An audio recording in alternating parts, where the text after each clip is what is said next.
108 Prima Radio Surabaya, musik enak seharian seperti biasa. Kalau hari Selasa hadir lagi ngopi, ngobrol inspiratif pagi. Dan saya nggak sendiri sekarang. Saya ditemani oleh dua wanita hebat nih. Ada Ibu Anggelia Dewanti MM Mars, beliau sebagai Direktur Keuangan dan Manajemen Resiko PT Fatma. Kemudian ada Dr.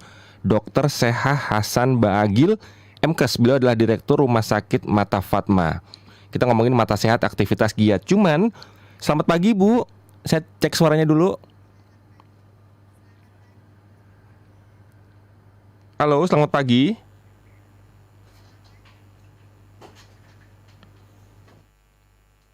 Belum masuk suaranya.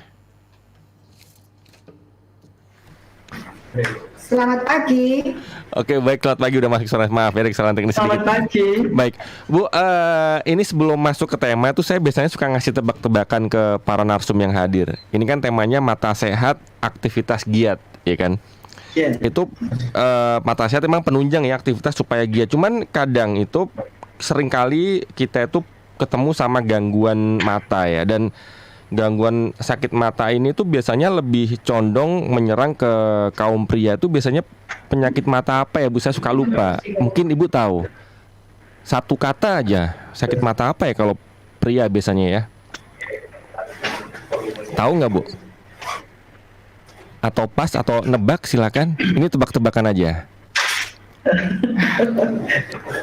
Mata keranjang kalau Betul Bu, mata keranjang. Ngopi, ngobrol inspiratif pagi. Tapi kita nggak ngomongin itu, kita pagi hari kita nggak ngomongin itu. Kita ngomongin tentang mata sehat, aktivitas giat.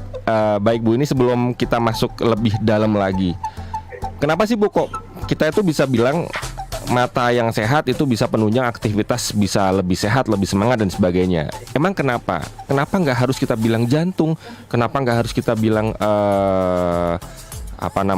penciuman, pendengaran? Tapi kenapa kok mata? Mungkin bisa diceritakan Bu. Monggo Bu Anggelia boleh, Bu Seha juga boleh, silakan. Ya, selamat pagi sahabat Fatma. Mata adalah bagian tubuh yang paling indah dan yang paling menawan. Contohnya, kita kalau jatuh cinta adalah dari mata turun ke hati. Juga mata merupakan jendela dunia. Okay. Jadi tanpa mata yang sehat, kita akan sangat tidak bisa berbuat apa-apa. Oke, itu alasan ya Bu ya, kenapa kok mata yang nomor satu ya. Mungkin ada tambahan lagi Bu Anggelia mungkin? Iya, ya. Tadi kan disampaikan bahwa mata itu jendela dunia.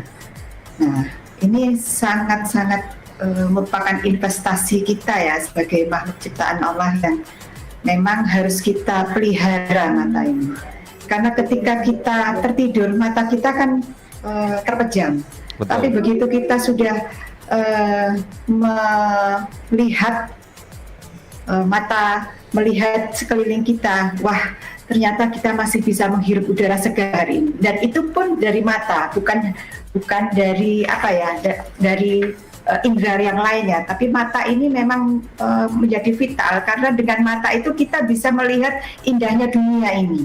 Oke. Dan itu investasi yang memang diberikan oleh Sang Pencipta kepada kita. Oke, itulah alasan kenapa mata yang utama dalam hal ini sebagai penunjang kegiatan aktivitas kita sehari-hari. Meskipun mungkin ya Bu ya, beberapa orang mungkin bukan dari mata turun ke hati, tapi kadang-kadang ada yang prinsipnya tuh dari saldo rekening turun ke hati gitu. Dilihat dulu saldonya, oh banyak, saya jatuh cinta sama dia gitu ya Bu. Bercanda ini Bu. Baik sahabat Prima, sekali lagi kita ngundang sahabat Prima boleh bertanya ya, apapun seputar tentang kesehatan mata pastinya. Silakan dikirimkan WA sekarang juga ke 0811 30 1038, sekali 0811 30 1038. Boleh bertanya seputar apapun tentang mata ya, kesehatan mata, langsung nanti kan. Nah, ini kita balik lagi nih ke dua narasumber kita. Sekali lagi saya ditemani dengan Bu Anggelia Dewanti MM Mars, beliau sebagai Direktur Keuangan dan Manajemen Resiko PT Fatma. Juga ada Dr. Seha Hasan Baagil MKes, Direktur Rumah Sakit Mata Fatma. Baik, ini tadi sudah disampaikan banyak tentang mata sehat, aktivitas gitu itu adalah alasan pertama. Cuman ada nggak Bu mungkin cerita-cerita dari pengalaman orang yang kita mungkin bilang ngapain sih mata, kan lebih penting tangan bisa nulis, lebih penting otak bisa mikir.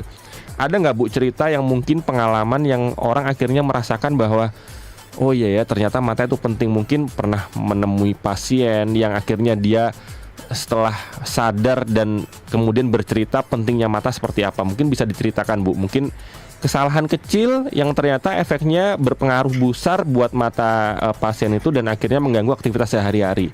Ada nggak Bu contoh seperti apa tuh? Silakan. Ya, ada sih beberapa testimoni dari pasien yang memang sebelumnya dia menderita katarak, kemudian setelah dioperasi kedua belah matanya sehingga bisa kembali normal. Nah, khususnya mungkin para lansia ya, ada memang salah satu masyarakat di sekitar Sidoarjo ini yang beliau karena menderita katarak ini beliau tidak bisa mengaji. Oke. Beliau tidak bisa mengaji. Nah, setelah kedua belah matanya ini dioperasi kataraknya, kemudian diganti oleh lensa yang baru, alhamdulillah beliau sungguh jujur bahwa beliau sekarang ini bisa mengaji kembali. Oke. Karena beliau sudah sepuh, aktivitasnya tentu saja memperbanyak ibadah ya. Nah, kendala mata ini sangat bermasalah ketika beliau sudah mengaji kan nggak bisa membaca dengan sempurna karena kelihatan kabur begitu kalau ada kataraknya itu. Dan alhamdulillah setelah dioperasi beliaunya sangat senang karena setiap hari sekarang beliau sudah bisa mengaji. Oke. Jadi di situ ternyata penting ya. Mungkin kita menyepelekan kita mungkin menyepelekan kalau mata ngapain sih, mata kan gini-gini aja bisa ngelihat dari jauh. Bisa ternyata ketika dia merasakan, apalagi usia lanjut yang mana kegiatan dia mungkin lebih banyak di rumah dan mengumpulkan pahala ya Bu, akhirnya sedikit terganggu karena penglihatannya sedikit terhalangi karena katarak. Tapi membicarakan mata sendiri nih Bu, biasanya tuh apa sih Bu yang sering terjadi sama orang-orang Indonesia nih tentang penyakit mata itu, apa yang sering dihadapi biasanya selain katarak mungkin, atau mungkin ada yang lebih parah atau yang lebih ringan, atau mungkin ada cerita lainnya, monggo silakan. Ya, mungkin saya bisa menyampaikan seperti saat ini, saat pandemi ya, semua pelajar, mahasiswa, semuanya belajar secara daring ya, atau online. Nah itu, hal seperti itu kan juga banyak pengaruhnya terhadap, karena sangat lama sekali menghadapi komputer, gadget. Nah itu pengaruhnya adalah besar sekali. Jadi banyak keluhan dari mereka, misalnya matanya kering atau matanya merah. Nah gangguan hal seperti itu sangat berpengaruh sekali. Lebih pada saat pandemi ini karena berjam-jam tugasnya juga semuanya serba online. Nah itu pengaruhnya sangat besar sekali. Dan keluhan-keluhan seperti itu sangat sering terjadi. Ya saya sering baca-baca atau dengar juga dari orang tua wali murid yang sesama wali murid cerita, ternyata memang setelah dicekkan itu pernah tuh ada beberapa anak yang kaget loh kok tiba-tiba minus padahal ya masih kecil. Nah berarti fenomena anak tiba-tiba matanya minus di era pandemi ini nggak sedikit tapi banyak ya berarti ya Bu ya? Ya memang meningkat sekali. Jadi dari data kami saja penyakit mata terbanyak yang menempati urutan ketiga di rumah sakit kami itu adalah kelainan refraksi. Jadi apa itu artinya Bu? Kelainan? Memang kelainan refraksi ini ada kelainan melihat dari mata yang normal. Karena terlalu banyak kita berhadapan dengan radiasi komputer radiasi gadget juga Karena sekarang ini era pandemi, belajar online ini mulai dari anak yang TK sampai dengan kuliah ataupun dosennya pun itu semua serba daring. Daring yang mana aktivitasnya selalu berhadapan dengan komputer dan gadget yang notabene itu kan ada radiasi. Ya. Padahal mata kita ini mempunyai kemampuan harus berhadapan dengan radiasi ini kan perlu rehat, istirahat minimal setengah jam sampai 1 jam lah. Di era pandemi ini aktivitasnya kan lebih kontinu, lebih terus menerus gitu. Oke. Katakanlah aja misalnya siswa belajar mulai jam 7 sampai jam 12 misalnya. Nah itu pun kan terus menerus mereka daring. Padahal jam 7 sampai jam 12 sudah berapa jam. Nah itulah makanya adanya peningkatan penyakit kelainan refraksi yang memang berdampak akibat dari pandemi ini. Oke. Ini pandemi udah setahun lebih dan anak-anak sudah daring juga hampir setahun lebih. Mungkin apa ya Bu, saran sederhana buat kita, mungkin sahabat Prima, banyak nih orang tua yang mendengar mungkin malah baru kepikiran, oh iya ya, kenapa kok anak saya tiba-tiba suka nggak bisa ngelihat? Mungkin jangan-jangan gara-gara ini baru tersadar. Kira-kira sudah setahun jalan seperti ini dan baru sadar ternyata harusnya matanya dilindungi nih. Ini sarannya gimana Bu? Harusnya si anak ini diapakan kira-kira? Ya, mungkin kebiasaan atau tadi yang disampaikan bahwa pandemi kita berhadapan dengan komputer, gadget yang lama. Nah itu supaya untuk mengurangi keluhan-keluhan pada anak maupun pada orang dewasa, salah satunya adalah ada tenggang waktu. Tadi sudah disampaikan oleh Bu Pipin, ada tenggang waktu 20 sampai 30 menit berhenti dulu.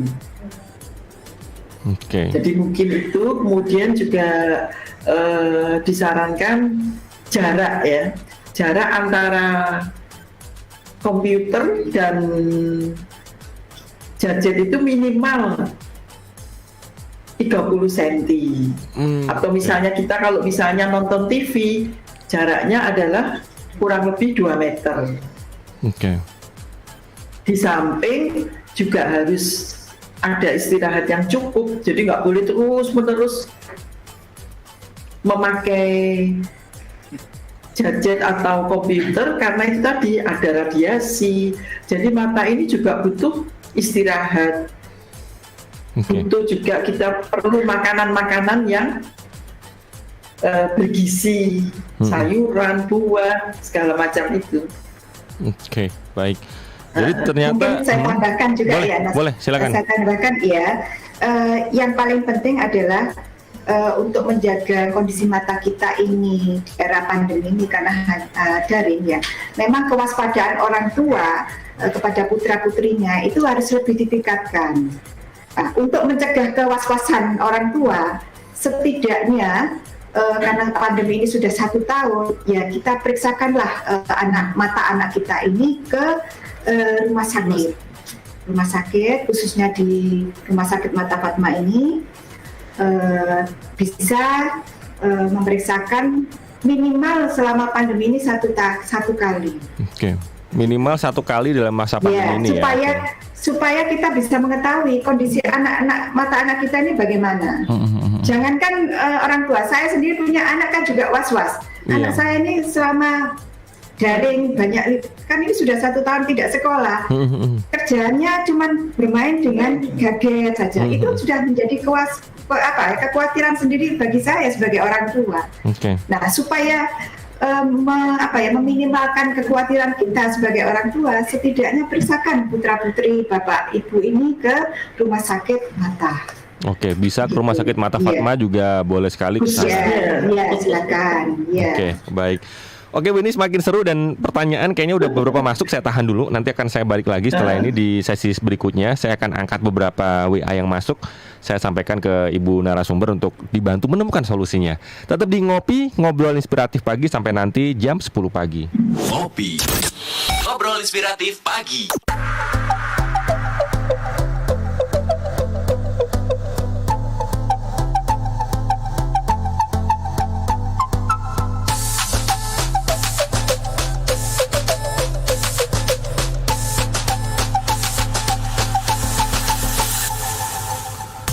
masih di ngobrol inspiratif pagi.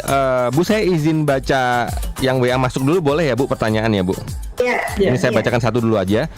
Dari Bu Ida, selamat pagi Bu Ida, dari dia masuk 0811 301038. Bu Ida ini nanya, ini saya adalah tipe wanita yang pipinya agak cabi kata dia. Saya ada gangguan mata, cuman saya takut pakai kacamata malah saya nggak bagus dilihat kata dia. Biasanya kalau orang gangguan mata terus diobati selain pakai kacamata, apakah ada solusi yang lain ya Bu? Karena saya takutnya kalau apa yang dimasukin, apa itu yang saya pernah lihat softland ya mungkin ya Bu ya. Softland mungkin ada, tapi dia tanya adakah solusi lain selain kacamata? Monggo dibantu memberikan solusi Bu, silakan Bu Ida. Ya, untuk permasalahan mata itu sebaiknya Ibu datang dulu ke rumah sakit. Mungkin dalam hal ini bisa datang ke rumah sakit Mata Fatma, karena dokter spesialis mata akan memeriksa kira-kira karena apa. Apakah memang perlu kacamata, apakah tidak. Jadi tanpa ada pemeriksaan ke dokter spesialis mata, kita nggak bisa mengatakan bahwa harus pakai kacamata, harus pakai softline. Jadi Ibu nggak perlu takut, ya, datang aja ke sakit Mata Fatma supaya diketahui gangguan penglihatan Ibu itu karena apa. Karena banyak sekali jenis-jenis gangguan pada penglihatan. Oke. Nah, mungkin kalau misalnya Ibu udah tahu belum posisi rumah sakit mata. Kalau saya sudah tahu, rumah sakit kalau Mata saya Fatma itu ada di Jalan Raya Kalijaten, Jalan Raya Kalijaten nomor 40, Taman Sidoarjo. Oke. Dari Surabaya juga tidak terlalu jauh ya. Itu nggak usah takut. Di rumah, karena kita juga nggak bisa menentukan apakah memang harus pakai kacamata apa enggak. Mudah-mudahan aja permasalahannya bukan jalan keluar pakai kacamata, mungkin yang lain gitu loh. Mungkin kelainan refraksi atau mungkin hanya mata kering aja gitu. Jadi silakan diperiksakan dulu kepada dokter spesialis mata, sehingga jalan keluarnya kita bisa memberikan solusinya apa. Memang betul tidak selalu kacamata, karena harus tahu dulu penyebabnya apa gitu. Oke, baik. Gitu Bu Ida ya. Jadi tenang, tidak sesuai kacamata. Jadi tetap bisa terlihat cantik ya. Meskipun ada gangguan mata masih bisa terlihat cantik. Ada banyak solusi dari Rumah Sakit Fatma. Baik, ini Bu Angelia Dewanti dan Bu saya Hasan Bagil. Saya yang seru itu adalah ternyata ya ini yang seru dari Rumah Sakit Mata Fatma itu, dia itu punya spesialis di katarak, penyembuhan katarak. Itu diceritakan dong Bu, mungkin sebenarnya katarak itu apa sebenarnya? Mungkin kan yang lebih sering ketemukan dengan orang yang usia lanjut ya.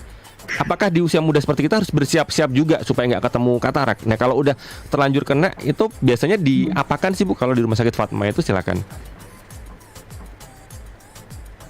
Ya, mungkin saya bisa menjelaskan bahwa katarak itu adalah kekeruhan dari lensa mata. Lensa mata itu normalnya adalah jernih. Nah, jika terjadi kekeruhan pada lensa mata, maka cahaya yang masuk ke dalam mata itu akan terhalang. Tadi pertanyaannya apakah hanya usia-usia tua? Oh enggak.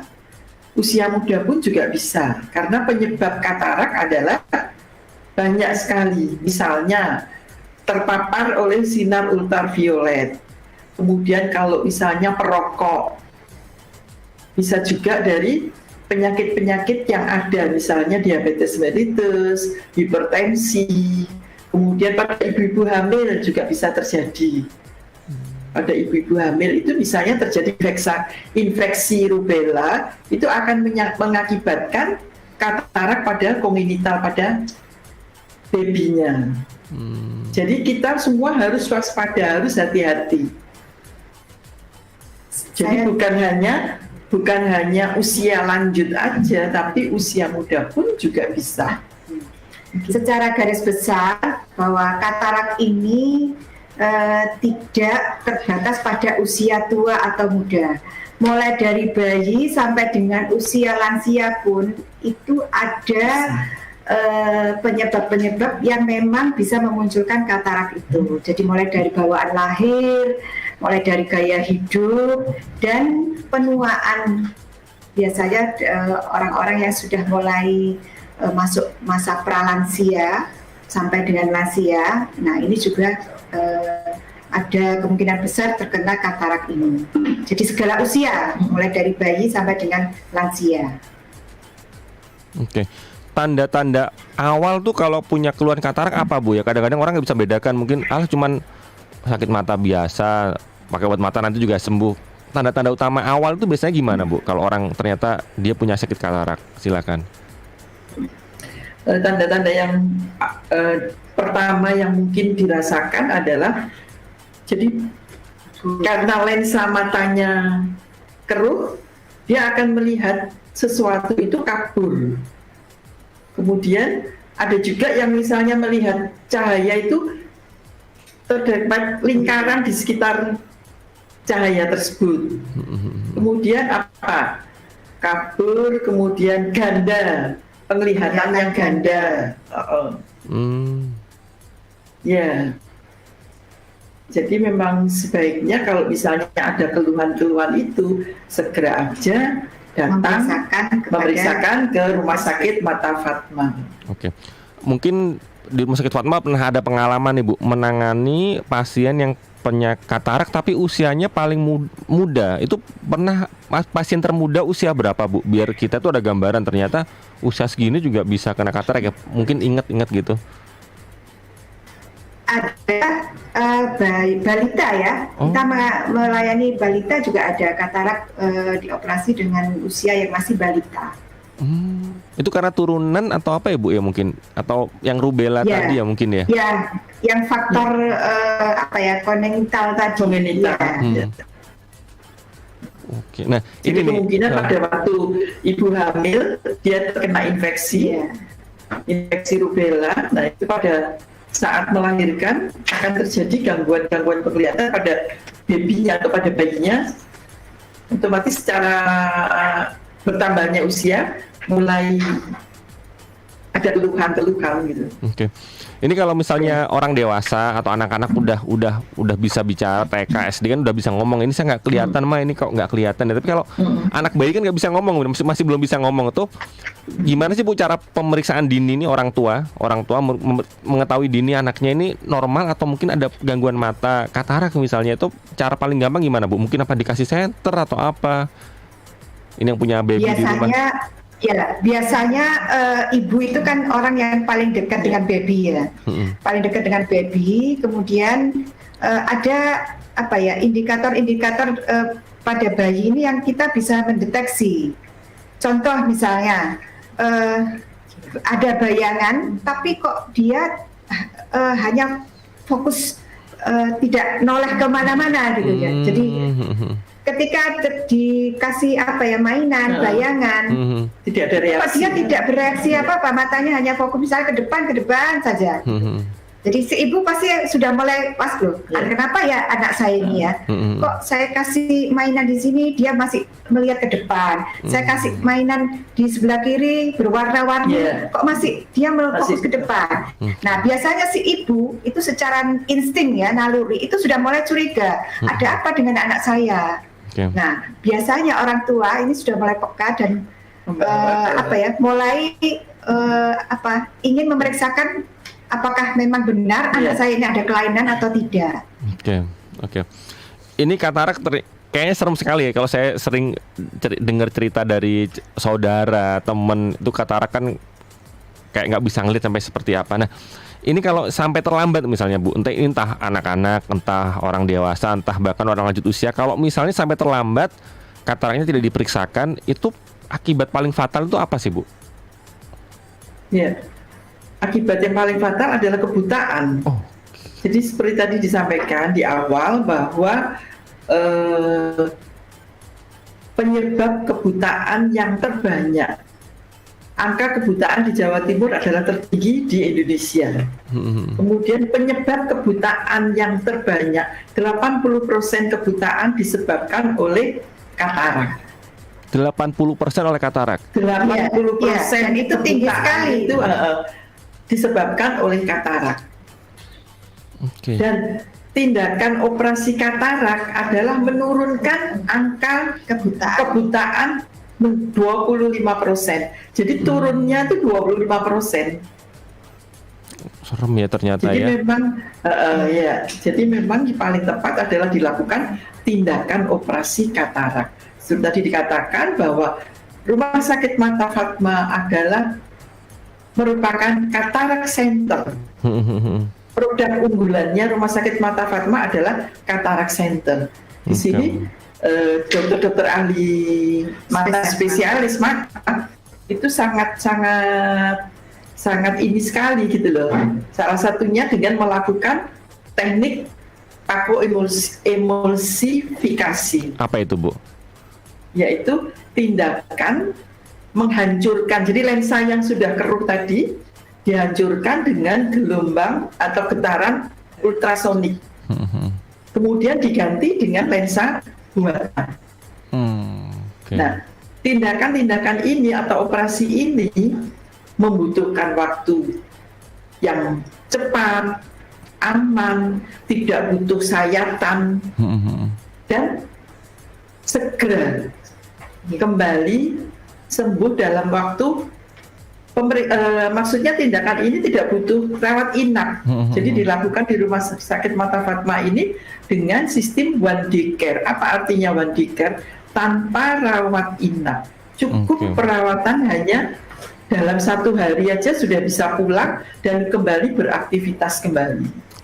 Jadi sangat praktis sebetulnya untuk operasi katarak ini, Mas Oktian. Jadi tidak perlu takut sebenarnya dan nggak pakai ribet sebetulnya. Gitu. Jadi benar-benar hanya berlangsung sekitar 15 sampai 30 menit. Sayatannya kecil sekali dan relatif aman karena memang karena sayatan kecil pendarahannya juga sedikit. Dan tanpa tanpa rawat inap. Jadi yang khawatirnya orang itu biasanya suka nggak tahan sakit, nggak perlu khawatir. Di sini udah dikasih solusinya sama Rumah Sakit Mata Fatma, jadi diminimalisir lah yang hal-hal seperti itu. Baik, itu ternyata yang saya baru tahu ini ya, 80% kebutaan itu gara-gara katarak. Waduh, tinggi sekali. Cuman kalau anak remaja beda, Bu. 100% yang bikin dia buta itu bukan katarak tapi cinta biasanya, Bu ya. Itu lain lagi itu. Tetap di Ngopi sahabat Prima, kita balik lagi tetap di Ngopi sampai jam 10 pagi ya.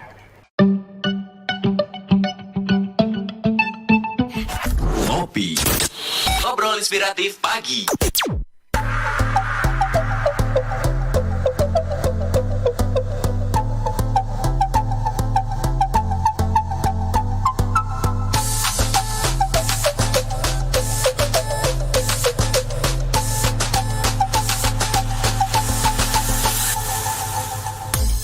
Masih di Ngopi, ngobrol inspiratif pagi dan saya nggak sendiri ya, ditemani dengan teman-teman dari Rumah Sakit Mata Fatma. Tadi yang saya bikin agak terdiam adalah ketika saya baru tahu 80% kebutaan itu gara-gara katarak. Nah, sebenarnya apa sih, Bu, yang sering dari pengalaman Rumah Sakit Fatma ini yang sering kali ditangani atau dihadapi itu katarak pasti iya. Terus apa yang keluhan-keluhan yang zaman sekarang sering terjadi dan bahkan mungkin kita nggak sadar ya kalau ternyata itu ternyata gangguan mata ya. Nah, itu biasanya keluhan seperti apa, Bu? Dan ternyata itu namanya sakit apa gitu, silakan.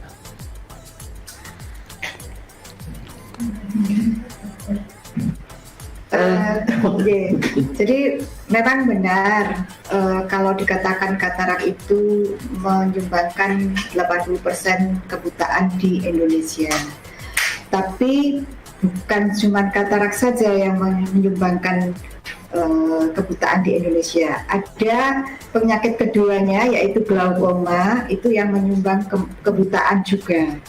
Tapi dibandingkan katarak, persentasenya masih jauh lebih kecil. Jadi nomor 1 memang katarak, dan ini memang data resmi dari Depkes bahwa 80% penyumbang kebutaan itu adalah dari penyakit katarak. Di samping itu ada penyakit yang lain, contohnya seperti glaukoma. Lalu gangguan mata yang terbanyak juga di kita, itu peringkat ketiga terbesar, itu adalah gangguan refraksi. Gangguan refraksi itu seperti yang tadi kita sampaikan, karena memang perubahan gaya hidup, pola hidup, ya misalnya kita dari yang sebelumnya pembelajaran tatap muka sekarang menjadi daring, itu otomatis menaikkan tingkat kelainan gangguan mata di kelainan refraksi ini, karena terlalu lama berhadapan dengan radiasi dari gadget dan komputer. Gitu, Mas Oktian. Itu dua hal yang mungkin kita nggak sadari, bahkan yang saya juga kaget adalah anak-anak dan orang muda pun bisa berpotensi kena katarak, dan kemudian refraksi tadi, betul ya, refraksi ya Bu namanya ya?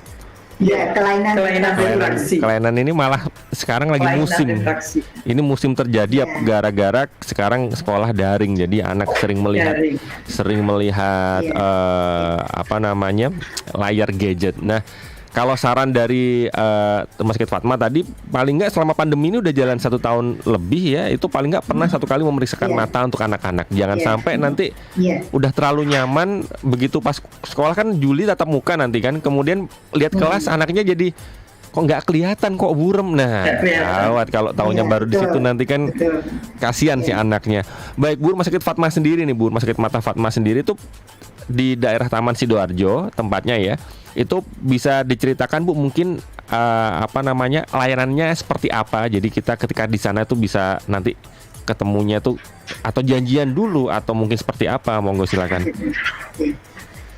Baik, yang pertama untuk lokasi Rumah Sakit Mata Fatma itu bertempat di Jalan Raya Kalijaten nomor 40 Taman Sepanjang. Nah, lokasi ini sangat strategis. Kalau misalnya dari Bundaran Waru itu arah ke Krian Sidoarjo, nanti ada lampu merah kedua, ketiga itu geluran, itu belok kiri. Arah Pasar Sepanjang biasanya. Jadi Pasar Sepanjang, arah ke sana. Dan itu sangat strategis. Semua kendaraan umum juga dilalui di sana. Oke. Nah, untuk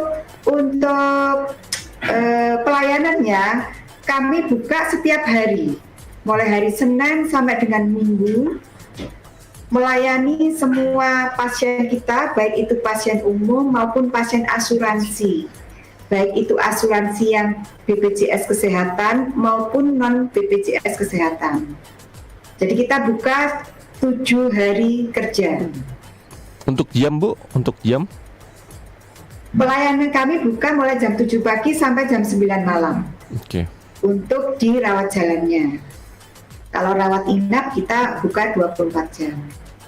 Oke. Ini intinya Rumah Sakit Fatma itu buka terus. Nah, intinya gitu. Iya, betul.